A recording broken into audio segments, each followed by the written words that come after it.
One of my first preferences will be to try to slip a second leg inside here, because it allows me to separate his elbow from his body. Like you said yesterday, he wants to hide his elbow under his body here. That's hard, right? So if we come back a step, the second they're getting in that zone where they're going to bring the elbow under, we put a secondary foot in there. Now when Lockie's trying to hide his elbow, it's difficult.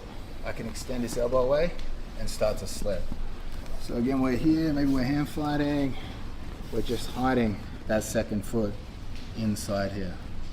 And now if Lockie's trying to finish the heel hook here, he's obviously going to finish it with 2 feet inside, and it's very easy for me to separate his elbow from his body and slip it. If, say we're hand fighting here, we're controlling, he hasn't reinforced it, and he does start to hide that elbow under the body, it's going to be very tough for me to get underneath.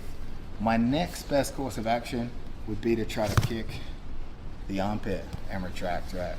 So if he's still on his elbow in this space, I would always choose to get the foot inside.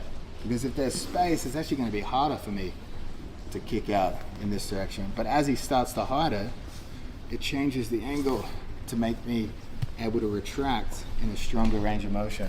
If my foot's like this and I'm kicking, that's going to be a weak movement. But as he hides his elbow onto his body and my foot ends up facing in this direction, it's actually a stronger retraction in this direction, right? So if it's early, again, if it's early, I'm still want to get this inside because I don't want to take any risk at all. So that's preference 1.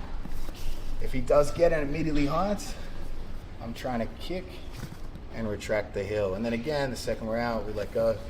We start thinking of changing angles there. So again, either put 2 feet in or kick the armpit and retract. So try to control the second hand at the same time. Obviously, it's going to be much more difficult if he's got a closed grip. Can you do it just once more on the other side, please? So we're here and here. The elbow hasn't been hidden under the body.